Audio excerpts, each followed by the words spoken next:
하겠습니다.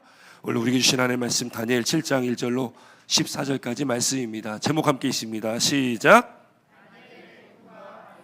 다니엘의 꿈과 환상이라는 제목으로 함께 말씀을 나눕니다. 오늘 이 다니엘서 7장부터의 말씀이고 또 몇 주 동안 다니엘서의 말씀을 좀 나누게 될 겁니다.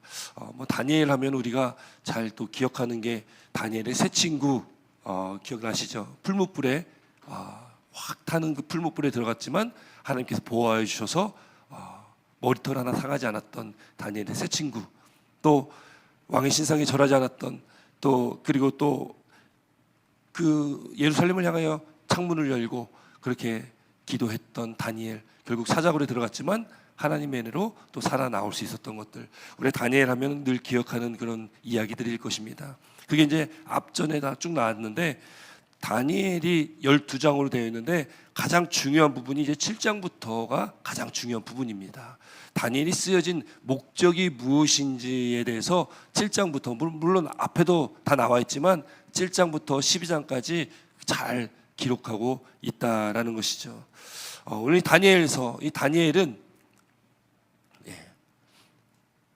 다니엘은 묵시문학이라고 이야기합니다. 통역이 좀 잘 안 돼가지고 잠시만요. 다니엘을 묵시문학이라고 하는데, 이 묵시문학은 뭐 다니엘뿐만 아니라 구약의 선지서들 중에서도 묵시문학이 있습니다. 뭐 요엘, 아모스, 스가랴, 말라기 뭐 이런 말씀들이 묵시문학이고, 또 신약에 오면 마태복음 24장의 예언에 대한 말씀들, 앞으로 일어날 일에 대한 어떤 예언에 대한 말씀들을 묵시문학, 또 요한계시록이 대표적인 묵시문학입니다. 이 묵시문학이 중요합니다. 성경에서 굉장히 중요하고 또 예언에 대해서 많이 기록해 있기 때문에 또 이 말씀이 굉장히 우리에게 또 귀한 의미가 있습니다. 이 묵시문학의 어떤 많은 현상들, 그러니까 뭐 말세에 종말에 어떤 일이 일어날 것이다, 뭐 주님 다시 이 땅에 오시는 그때 어떤 일이 많이 일어날 것이다, 뭐 이런 예언에 대한 말씀들이 많이 기록되어 있는데, 이 다니엘에 기록되어진 말씀, 이 말씀이 1차적으로 성취가 된 것은 이미 그 다니엘 시대를 지나 바벨론, 페르시아, 헬라, 로마 시대에 거치면서 이 말씀들이 다 성취가 됩니다. 그리고 신약에 와서 마태복음 24장이나 요한계시록의 말씀도, 특별히 요한계시록의 말씀도 그 당시 핍박받던 그 그리스도인들, 핍박받던 초대교회 성도들 통해서 그때 당시 다 또 성취가 되는 말씀들이었습니다. 그러나 그 말씀이 그때로 끝난 것이 아니라 오늘 이 시대에 살고 있는 저와 여러분들에게도 동일하게 주신 말씀이기에 우리가 이 시대를 어떻게 살아가야 될까를 잘 말씀해주고 있다는 거예요. 결국 이 다니엘서나 구약에 있는 묵시문학이나 신약에 있는 묵시문학이나 중요한 것은 뭐냐면, 핍박받고 힘들고 그렇게 믿음을 지키며 살아갔던 많은 사람들에게 결국 우리가 소망해야 될 것이 무엇이냐, 우리가 바라봐야 될 것이 무엇이냐를 우리가 말씀해 주고 있다는 거예요. 여러분, 많은 이단들이요, 요한계시록 가지고 장난을 많이 칩니다. 이 요한계시록에 많은 비유들이 많이 나오다 보니까 그걸 임의로 해석하게 되어지는 거예요. 많은 이단들이 그 요한계시록을 항상 가지고 이야기를 합니다. 근데 여러분, 우리에게 중요한 것은 이 성경의 말씀은 우리를 두렵게 하려고 주신 말씀도 아니고, 또 성경에 나온 이 묵시문학에 나온 어떤 많은 이런 기록되어져 있는 어떤 예언의 말씀들, 어떤 비유에 대한 말씀들을 여러분 우리가 그 현상으로 바라보면 안 된다는 거예요. 나온 현상들, 막 요한계시록에도 많은 일들이 막 기록되어 있는데 그 현상에 집중하는 것이 아니라 그런 핍박과 환난과 어려움 가운데 있는 그때에 우리가 어떻게 믿음을 지키며 살아가야 될까, 우리가 앞으로 장차 주님 오실 그날까지, 언제가 주님 오실 날인지는 알 수 없지만 그때까지 우리가 삶을 살아가면서 앞으로 있을 일에 대해서 우리가 두려워하고 염려하고 불안하는 것이 아니라 지금 이 순간, 우리에게 주어진 지금 이 순간 우리가 하나님 말씀 안에서 우리가 어떻게 살아가야 될까가 중요하다는 것이죠. 핍박받던 그리스도인들에게 지금은 핍박과 환난 가운데 있지만 결국 하나님 나라를 소망하고 하나님 나라를 붙들고 있는 그리스도인들은 그 하나님 나라를 얻게 될 것이다. 결국 소망하는 그 하나님 나라에 들어가게 될 것이다. 결국 구원받은 하나님의 백성들은, 그 승리한 하나님의 백성들은 영원한 삶을 누리게 될 것이다 라는 것을 말씀해 주고 있습니다. 그래서 이 말씀을 통해서 그 핍박과 환난 속에 그 어려움을 이길 수 있게 되어진다는 거죠. 여러분께서 어떤 기록되어져 있는 어떤 현상들에 집중하지 마시고 이 말씀이 왜 우리에게 주어졌는지, 이 말씀을 통해서 우리가 지금 이 순간 이 시대를 살아가는 저와 여러분들에게 어떻게 말씀 안에서 살아가야 되는지를 더 집중하시기를 주 이름으로 축원드립니다. 여러분, 이 묵시문학 다니엘서, 특별히 다니엘은요, 바벨론 시대에 이제 하나님께서 말씀하신 대로 70년 동안 바벨론의 포로가 되어지지 않습니까? 그때 1차 포로로 잡혀가고 2차 포로로 잡혀가고 3차 포로 잡혀갈 때에 다니엘은 1차 포로에 잡혀갔습니다. 1차 포로에는 왕족들, 귀족들, 아주 유능한 젊은이들 잡아갔습니다. 그 안에 다니엘이 포함되어 있었어요. 그렇게 다니엘은 바벨론에 잡혀가서 바벨론 시대, 또 바벨론 다음에 나오는 이 바사 페르시아 시대, 계속 다니엘은 그 시대에 하나님의 쓰임을 받았다라는 거예요. 여러분, 중요한 것은 이 다니엘서를 통해서 우리에게 주신 이 말씀의 의미는 뭐냐면 하나님의 구원의 역사는 계속 이어져 간다라는 겁니다. 하나님의 구원의 역사는 이어져 간다. 이 모든 역사의 주관자는 하나님이시다라는 것을 말씀해 주고 있습니다. 오늘 본문 말씀에 1절 말씀 함께 있습니다. 1절 말씀, 1절 함께 있습니다. 시작.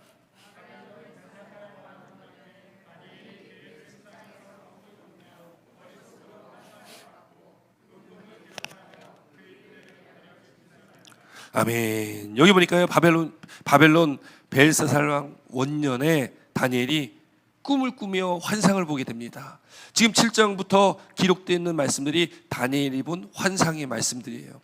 근데 여기 보니까 그때 당시 다니엘의 나이가 약 한 64세 정도 됐을, 그때 당시에 다니엘이 꿈을 꾸면서 환상을 보게 되어지는데, 오늘 본문 1절에 이렇게 나오지만 이 7장에 나오는 7장 15절과 28절 말씀 보면 다니엘이 그 꿈과 환상을 보고서 굉장히 마음에 근심했다, 번민했다라고 기록이 되어 있습니다. 왜 근심하고 번민할까? 이 꿈과 환상의 내용이 그렇게 좋은 내용 같아 보이지 않았었기 때문에 그렇습니다. 꿈과 환상의 내용이 굉장히 두려운 그런 분위기 때문에 그 분위기에 억눌려서 다니엘이 근심하고 번민했다라고 보여지는 거죠. 여러분, 드라마를 볼 때도 드라마 속에 아니면 영화 속에 그런 장면들이 가끔 나올 때가 있습니다. 이제 잠을 자는데 꿈을 꾸는 거예요. 근데 막 악몽을 꿉니다. 그러니까 막 식은땀을 막 흘리면서 막 악몽 꾸다가 하면서 딱 깨는 그런 장면들. 여러분, 그런 장면들 드라마를 통해서 보신 적이 있으실 거고, 아니면 우리가 경험할 수도 있잖아요. 막 악몽이나 좀 이렇게 좋지 않은 꿈을 꾸시면서 이게 그 꿈에서 깨어났을 때 막 식은땀이 이렇게 막 났던 그런 기억이 있으신 분들이 분명히 있으실 거예요. 다니엘도 지금 꿈과 환상을 통해서 지금 다니엘이 그렇게 좋은 꿈을 꾼 것 같지 않다라는 거예요. 오늘 본문에 지금 꿈을 꿨는데 어떤 꿈이 나오냐면, 우리 1절에 보니까 이렇게 기록하죠. 2절 말씀 함께 있습니다. 2절 함께 있도록 하겠습니다. 2절 함께 있습니다. 시작.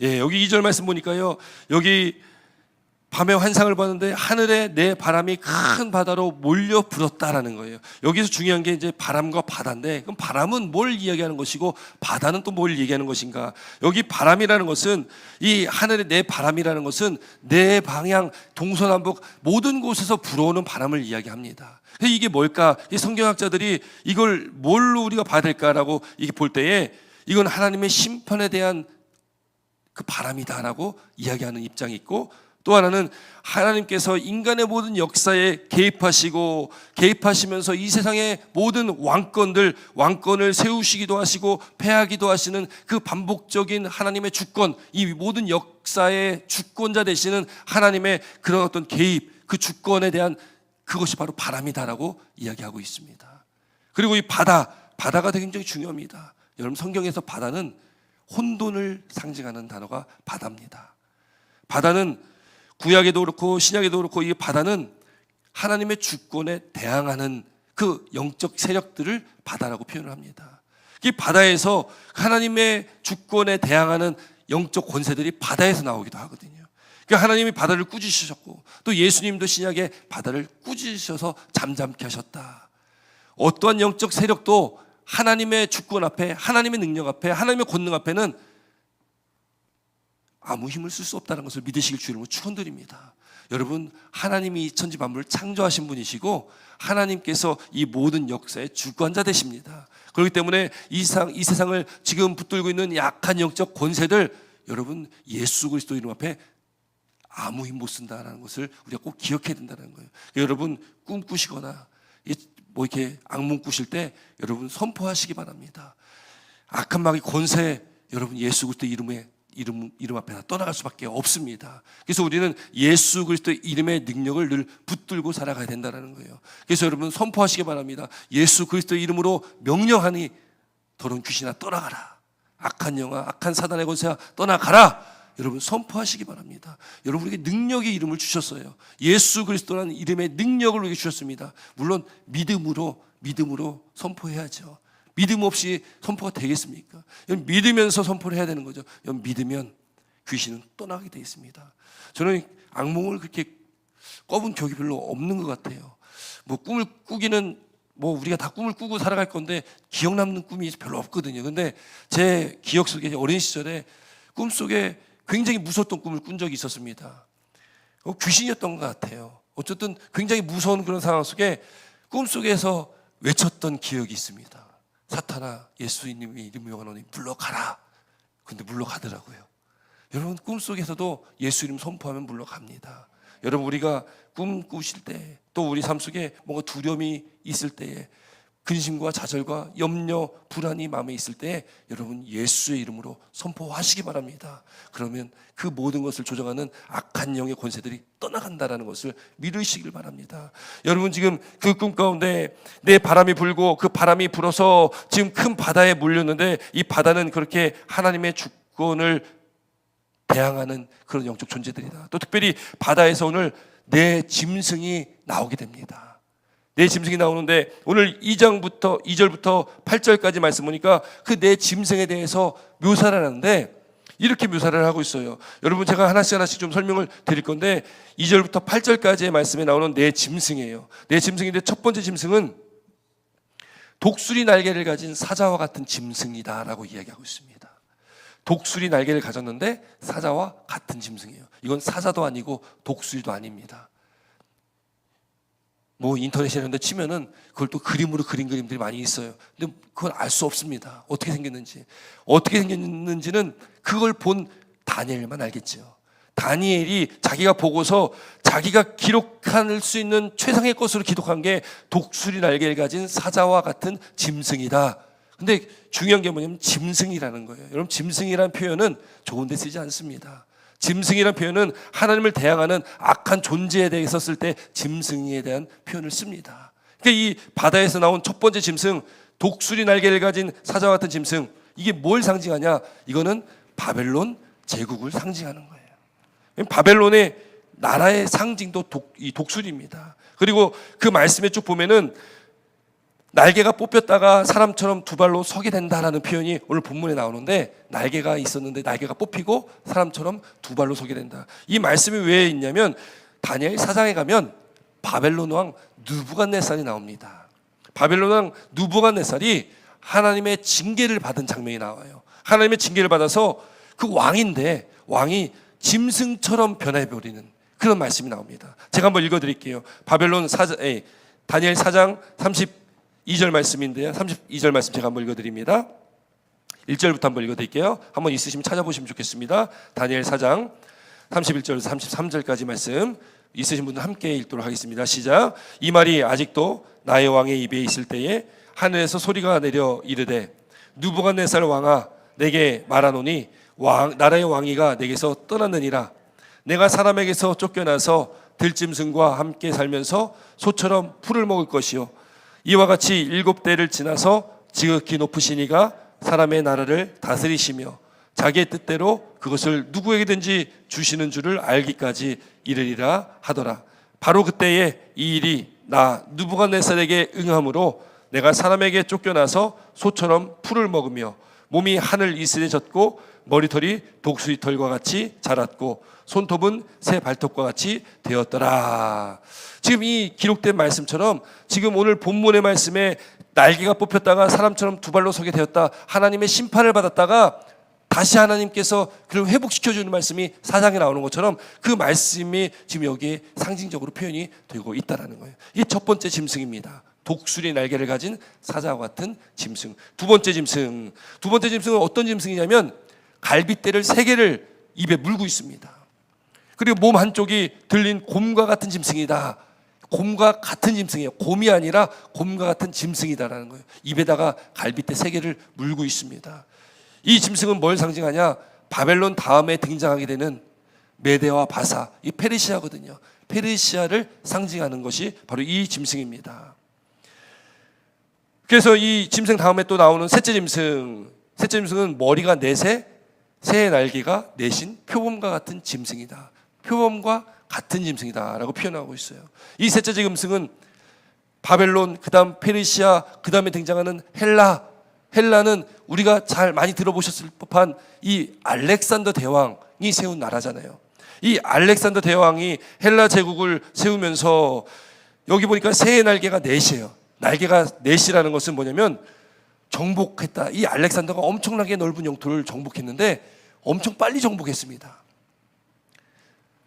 그 알렉산더의 그 헬라 제국의 영토가 엄청나게 넓었는데 그 제국을 정복하며 나가는 속도가 너무 빨랐다라는 거예요. 그래서 여기 보니까 지금 날개가 4시라는 표현은 그렇게 빠르게 정복했는데, 여기 보면 날개가 4시인데 또 머리가 4시다라고 표현되어 있는데, 머리가 4시라는 것은 알렉산더 대왕이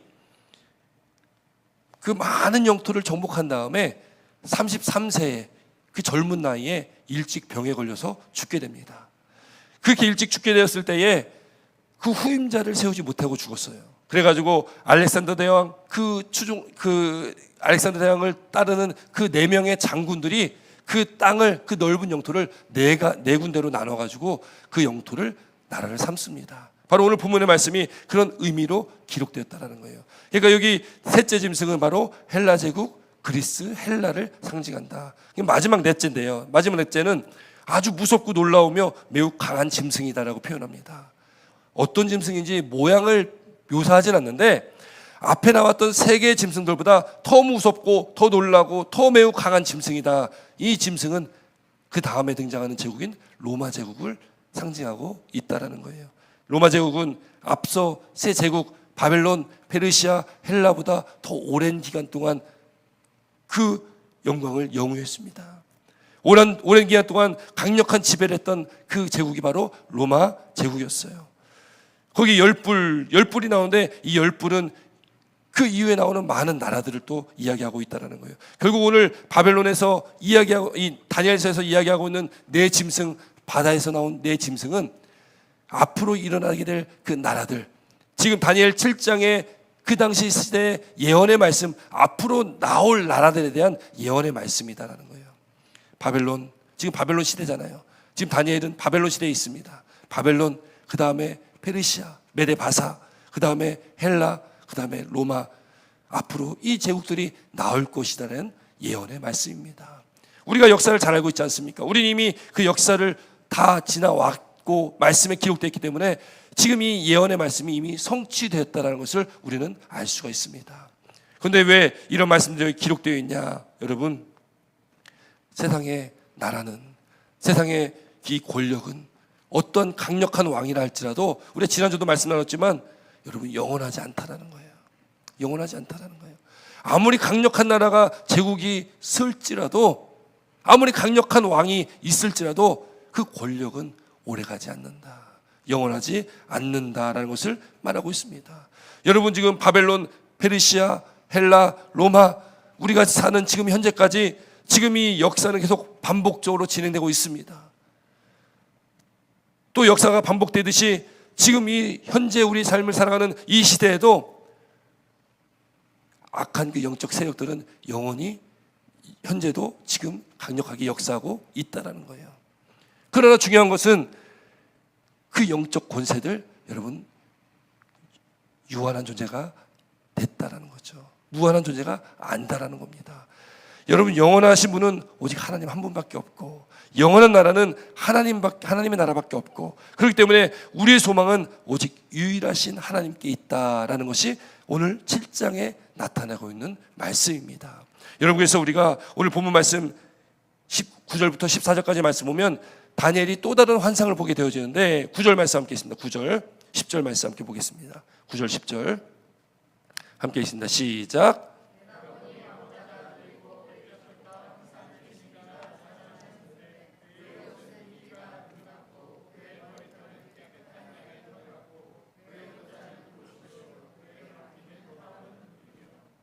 불의 강처럼 흘러 그의 앞에서 나오며 그를 섬기는 자는 천천히요 그 앞에 모시선 자는 만만이며 심판을 베푸는데 책들이 펴 놓였더라. 아멘. 여기 보니까 9절에는 다른 환상을 보게 되는데 다니엘이 본 그 9절부터의 환상은 왕자가 놓이고 옛적부터 항상 계신 이가 좌정하셨다. 거기에 앉아 계신다. 여러분 이게 누구를 말씀하겠습니까?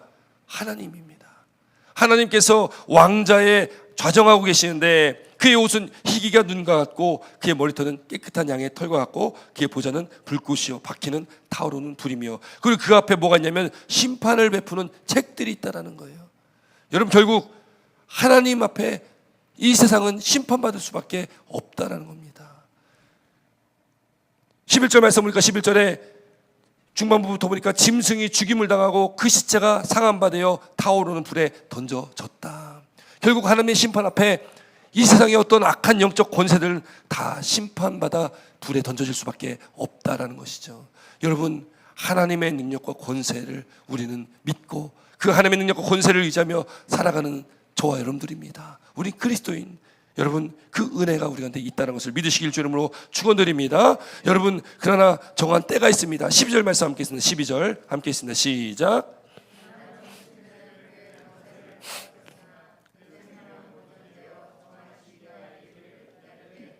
아멘.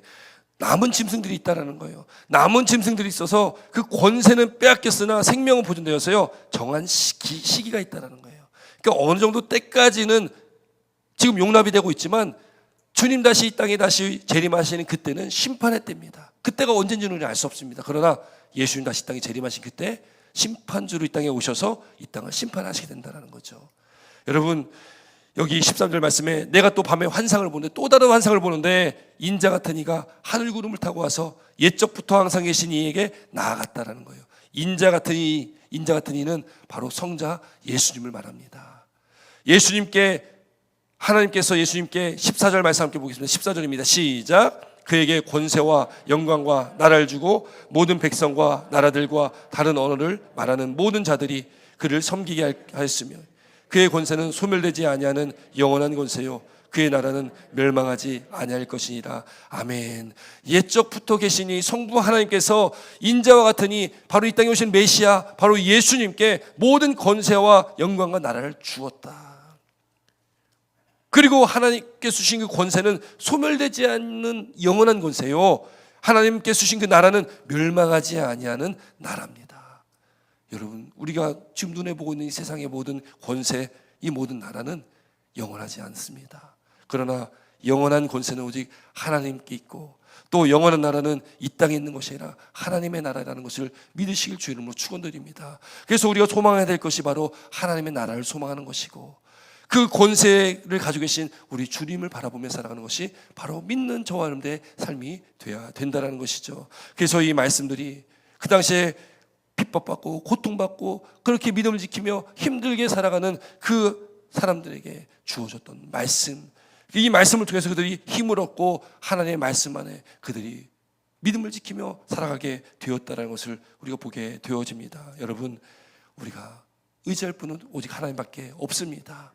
우리가 붙들 분은 오직 하나님밖에 없음을 믿으시길 주 이름으로 축원드립니다. 하나님께서 지금도 여전히 일하시고 지금도 여전히 하나님의 섭리 가운데 이 모든 것이 진행되고 있습니다. 그렇기 때문에 여러분 우리는 썩어질 세상을 바라보는 것이 아니라 썩지 아니할 영원한 하나님 나라를 바라보고 썩지 아니할 영원한 하나님의 말씀을 의지해서 우리는 살아가야 된다는 거예요. 이 세상에 권력을 가지고 있는 이 세상을 지금 붙들고 있는 악한 영들이 우리를 핍박하고 환난 가운데 우리를 넘겨줄지 모르겠지만 여러분 하나님의 영원한 나라의 권세 바로 그 권세를 위임받은 메시아이신 예수 그리스도께서 우리의 주님 되시기에 우리는 그 주님만 바라보고 살아가신다면 우리가 이 땅 가운데 승리하는 자의 삶을 살아가는 것이고, 장차 우리에게 주어진 그 하나님 나라의 놀라운 영광을 우리가 누리며 영생의 복을 누리며 살아가게 된다는 것을 믿으시길 주님으로 축원드립니다. 그러므로 우리가 그 하나님 나라를 소망하시기 바랍니다. 우리에게 주신 놀라운 은혜, 그 예수 그리스도에게 소망이 있다는 것을 믿으시고 예수 그리스도만을 붙들고 날마다 살아가시는 저와 여러분 되시기를 주님 이름으로 축원드립니다. 기도드리겠습니다.